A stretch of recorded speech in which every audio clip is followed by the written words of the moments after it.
नमस्कार मित्रों। Authors corner show में मैं गोपाल खेतानी फिर से आप सभी का हार्दिक अभिवादन करता हूं। आज के हमारे मेहमान है डायमंड सिटी सूरत से श्रेष्ठ शिक्षिका अवार्ड से सम्मानित प्रवृत्ति विद्यालय के प्रिंसिपल श्रीमती हिना मनीष कुमार पवार। श्रीमती हिना जी बच्चों के लिए कहानियां और नाटक भी लिखते हैं और बहुत सारी एक्टिविटीज भी कर रहे हैं। मैं उनके बारे में कुछ कहूं इससे पहले हम ही हिना मैडम से जानते हैं कि वो एक शिक्षिका के नाते, एक प्रिंसिपल के नाते जो कार्य कर रही है उसके सिवा क्या क्या अलग एक्टिविटीज में वो पार्टिसिपेट कर रही है। हिना जी, आपका स्वागत है।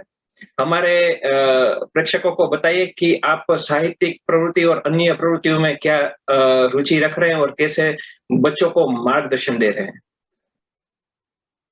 नमस्कार गोपाल जी, नेक्सस पब्लिकेशन और आपका मैं हार्दिक अभिवादन करती हूँ। जैसा कि आपने मेरे परिचय में बताया कि मैं शिक्षा के क्षेत्र से जुड़ी हुई हूँ। बच्चों को पढ़ाना और बच्चों को शिक्षा देना मेरा शौक भी है और पढ़ाना बच्चों को अच्छा भी लगता है। पर हम लोग एक फ्रेम में बच्चों को पढ़ाते हैं, तब बच्चों को पढ़ने की रुचि कम होती जाती है। इसीलिए एक शिक्षिका के तौर पे या एक प्रिंसिपल के तौर पे मैं सोचती हूँ कि बच्चों को इस तरह से पढ़ाया जाए कि उनको पढ़ाई जो है बोझ न लगे और बच्चों का इन्वॉल्वमेंट भी पढ़ाई में हो। तो एक शिक्षा के लिए कहानियां या नाटक या कविता बच्चों के पाठ्य पुस्तक के आधारित ही आप तैयार करें और बच्चों का भी उसमें इन्वॉल्वमेंट हो तो बच्चे खूब रुचि से उसे पढ़ते हैं और उसके लिए उनको रट्टा नहीं लगाना पड़ता है। बच्चे अपने आप वो सीख जाते हैं और जो उनकी रुचि जो पढ़ाई के प्रति है वो भी बढ़ती है, उनका कॉन्फिडेंस लेवल भी बढ़ता है और अपने आप को अभिव्यक्त करने का एक मौका जो उनको मिलता है, उससे उनका ओवरऑल डेवलपमेंट हमेशा होता रहता है। ये मेरा 25 साल के तजुर्बे से मैं आपको कह रही हूँ। अरे वाह वाह! यकीनन आपका जो तजुर्बा जो है वो आपकी बातों से झलकता है और आपकी जो रचना है उनमें भी देखने को मिलता है।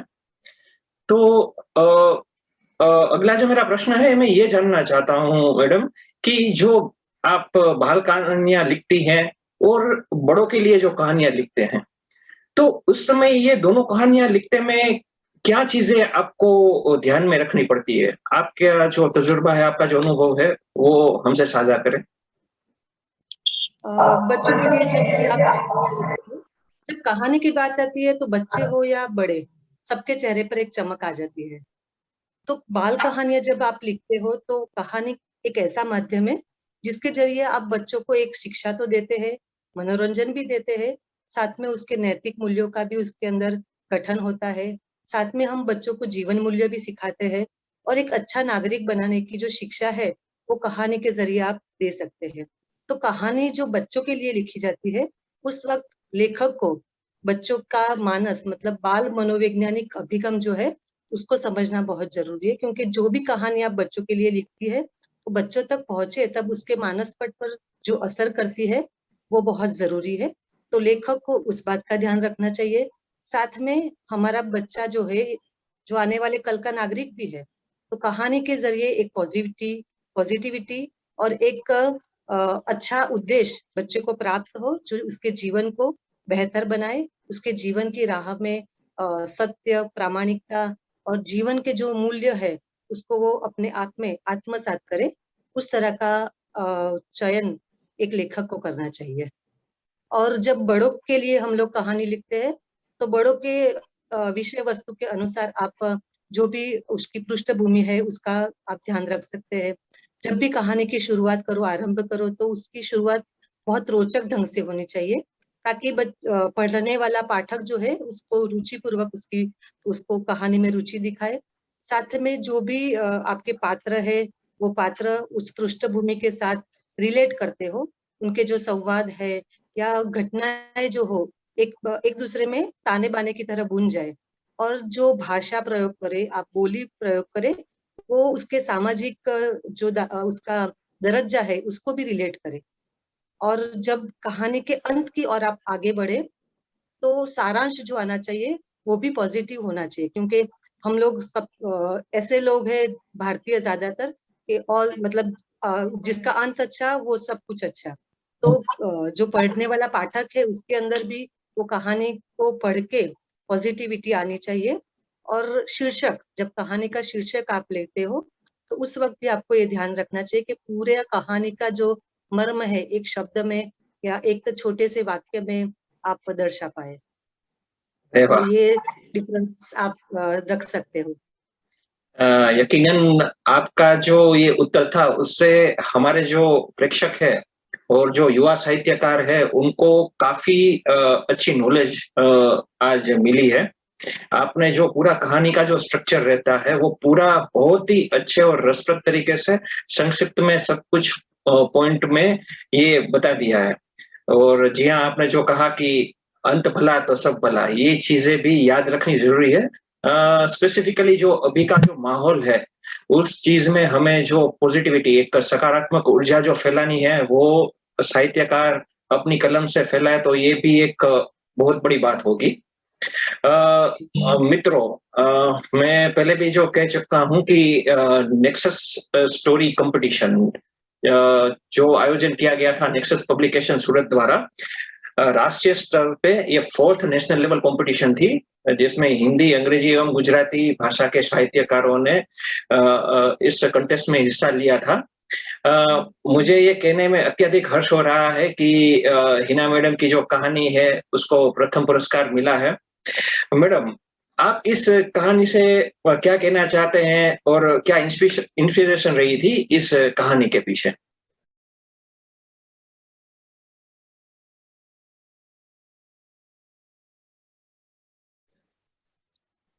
जब पूरे विश्व में कोरोना की ये जो महामारी फैली, तब अचानक से पूरा विश्व जैसे स्तब्ध हो गया। हमारे भारत देश में भी हमने देखा कि अचानक से ही लॉकडाउन जब आ गया तो धंधा रोजगार सब बंद हो गया। जो रोज कमा के खाने वाले लोग थे उनकी दशा तो बद से बदतर हो गई। उस वक्त हर कोई अपने घर में लॉक हो चुका था। जो आर्थिक रूप से ठीक ठाक लोग थे उन्होंने तो अपने आप को सरवाइव करने में बहुत ज्यादा दिक्कत नहीं हुई, लेकिन जो नीचे तबके के लोग थे उनको थोड़ा सरवाइव करने में मुश्किलें आई।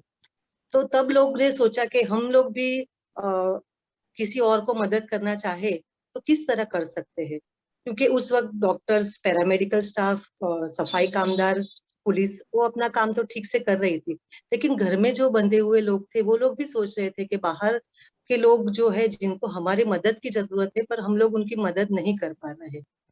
तब एक महामानव आया जो मेरे कथानायक है। उन्होंने सोचा कि लाखों लोग ऐसे हैं जो भूख से मर रहे हैं, उनकी मैं कुछ सहायता करूं। तो उन्होंने एक अपना विचार रखा कि माता और बहनों से उन्होंने एक गुजारिश की कि आप अपने किचन में जो भी रोटियां बनती है, घर में माँ बहनें हर रोज अपने परिवार के लिए खाना पकाती है, उसमें से कुछ रोटियां आप दान के तौर पे मुझे दीजिए और वही रोटियां मैं जरूरतमंदों तक पहुंचाऊंगा। वो बहुत एक ही छोटा अच्छा, सा विचार बहुत उन्होंने। ही नेक विचार था ये। हाँ, हाँ, और उनके एक विचार में, उनके सेवा यज्ञ में लोगों ने अपनी जो भी इच्छा थी या अपनी जो भी ताकत थी वो ताकत लगा के घर में रहने वाली एक सामान्य जो हाउसवाइफ है उसने भी अपना कंट्रीब्यूशन उसमें दिया और लाखों लोगों तक उन्होंने ये रोटियों का दान पहुंचाया। और इस तरह से एक मानव ने, जैसे प्रभु राम ने, आपने देखा था राम सेतु बनाया तो छोटे से छोटी गिलहरी तक को अपने साथ लेकर चले। इस तरह इस कथानायक में जो हमारे नायक है उन्होंने भी हर एक तबके से हर एक लोगों को साथ लिया और उन्होंने ये मदद जो जरूरतमंद थे उन तक पहुंचाई। और सबको ऐसा लगा कि हमने भी किसी के लिए कुछ कर पाए। और ये जो भावना थी कि हमने भी लोगों तक अपनी जो मदद का हाथ था वो हमने बढ़ाया। और अकेला आदमी तो हमेशा अपने आप पे उसका बस होता है तो वो किसी और के लिए करना चाहे तो वो कर सकता है, लेकिन सबको साथ लेकर सबका हाथ पकड़कर जब कोई व्यक्ति आगे बढ़ता है तो उसको सचमुच महानायक या महामानव ही कहा जाना चाहिए। और उनकी यही बात ने मुझे ये कहानी लिखने के लिए प्रेरित किया। बहुत ही एक रसप्रद विषय और जो एक महामानव आपने जो कहा, उनके व्यक्तित्व से प्रेरित आपने कहानी लिखी। मित्रों, ऐसी ही कहानियाँ ये जो पुस्तक है, कोरोना योद्धा उसमें शामिल है। आशा है कि ये कहानियां आपको भी प्रेरित करेगी। कोरोना योद्धा जो ये हिंदी कहानियों का पुस्तक है, आप उनको खरीदिए, उनको पढ़िए और अपने दोस्तों को भी ये प्रेरित करें। पुस्तक खरीदने की जो लिंक है वो इस यूट्यूब वीडियो के कमेंट सेक्शन में दी गई है। जो लोग लिंक से ऑनलाइन खरीदने के लिए इच्छुक नहीं है, वो नेक्सस पब्लिकेशन के व्हाट्सएप नंबर पर व्हाट्सएप या कॉल करके भी ये पुस्तक मंगवा सकते हैं। आज हमने बहुत ही रसप्रद बातें हिना मैडम से हमने की है और हम उनके बहुत-बहुत आभारी हैं कि वो आज ऑथर्स कॉर्नर शो में आए।